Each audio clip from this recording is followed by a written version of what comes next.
office on Tuesday, the president approached a paned window instead of the actual door located a few feet to his right. So, if you're the president of the United States, should you say, don't listen to Rush Limbaugh?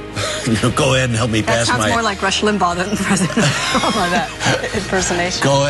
Don't listen to him because I'm trying to pass my economic stimulus plan. And if you're Rush Limbaugh, in this mood in the country where things are so difficult, should you go ahead and say, I'm not sure I want the president to succeed? No, he said he wants to see him fail. Well, it's more nuanced than that. And speaking of nuance, who better than to help us delve into the world of nuance than Ann Coulter? And she is here, and we're going to have that conversation here in just a couple of seconds. Well, President Obama and Republicans in Congress are trying to be gracious toward each other. An ideological battle has broken out between the president and conservative radio host Rush Limbaugh. Democrats have launched an online petition in response to Rush Limbaugh's comments that he hopes Obama will fail in his presidency. We want to promote failure. We want to promote incompetence. We want to stand by and not object to what he's doing simply because of the color of his skin. Sorry. I got past the historical nature of this months ago. President Obama told congressional leaders at the White House on Friday that, quote, you can't just listen to Rush Limbaugh and get things done. After a glib comment by White House Press Secretary Robert Gibbs, Limbaugh suggested that Mr. Obama is more frightened of him than he is of Republican leaders, saying, quote, which doesn't say much about our party. What is unfair about my saying I hope liberalism fails? Liberalism is our problem. Liberalism is what's gotten us dangerously close to the precipice here. Why do I want more of it? And we are joined by conservative columnist Ann Coulter, author of Guilty Liberal Victims and Their Assault on America. So this conversation is going on. It's very interesting because if you take things out of context, I think if you listen to what Rush Limbaugh said, I want him to fail, he wants big government to fail. Right. He wants certain things that are especially involved in this stimulus package to fail. I don't think he's sitting there saying, as an American citizen, I want the presidency and the country to fail. Right. He wants these things to fail. Do I have that right? That's exactly right. In fact, I put it sort of the reverse way. I said, yes, of course, I want him to succeed, but that means he'll govern as a conservative. So what do you I sort think of admire Rush's verve for switching it around that way. Oh, you admire that he put it that way? Don't you think it's a little bit irresponsible of him to put it that way? I mean, the way you put it seems It's basically the same thing. His makes me laugh more. So you like that one. But don't you think that right now it behooves the Republicans to be a little bit more in the middle? I mean, what are their voices aren't going to be heard anyway, as we saw with this economic stimulus plan. Even if they want something, if the Democrats want something else, that's what's going to happen. So doesn't it behoove them to be more bipartisan and meet in the middle? I think it's just the reverse. I mean, we just ran John McCain. We are so sick of being in the middle. And the other thing is, when you govern, you do have to, Republicans had to accede to demands of their president, George Bush, like the huge prescription drug program. They weren't very happy with the amnesty bill.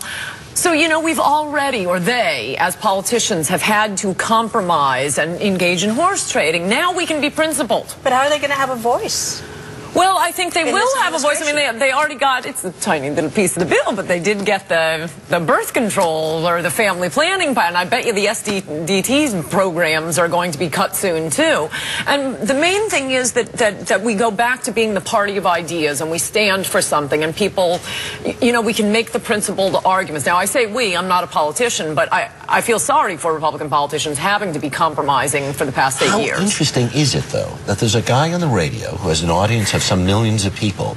You have one Republican congressman who said, well, it's easy for Sean Hannity, it's easy for Rush Limbaugh to throw stones. It's harder if you're in the Congress. He goes back on his hands and knees and apologizes a day later for us. Please forgive me. I knew not what I was doing. This is crazy.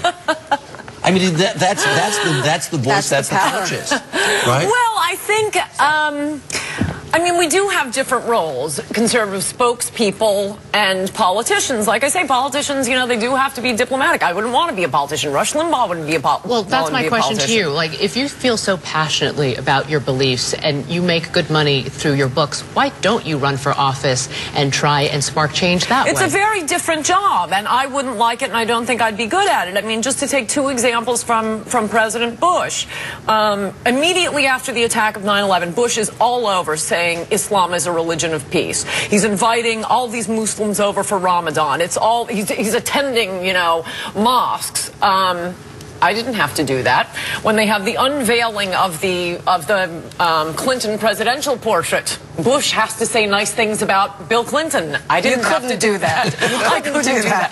But I understand why a president has to, and that is what a politician does. So we do have different roles, and actually I think it was kind of dopey for the congressman not to realize that and to bother making that point. But the strangest thing is having the president attack Rush Limbaugh. Let me ask you something. If this economic stimulus plan works like Nancy Pelosi and President Obama think it will you eat humble pie? Will you say I was wrong and they were right? Well, there's no way it could Probably work. not. No, it would, question, but it never works. It's not going to work. Might this, But you might said this, you would if it does. Sure. Well, we're going to be out of the recession by the end of the year if the government does nothing. I think this is going to delay it. It's a little hard to prove that, but big government, it doesn't work in Cuba. It hasn't worked any place. It's not going to work. Here's my contention. I think that maybe Republicans, they're being put in, by their own acts and by what's happened in the election, this is their time in the wilderness. And perhaps this is where they actually find out who they are as opposed to what they've been over the last 10 years or so. Yeah, I mean, I think we have a pretty good idea of what that is. But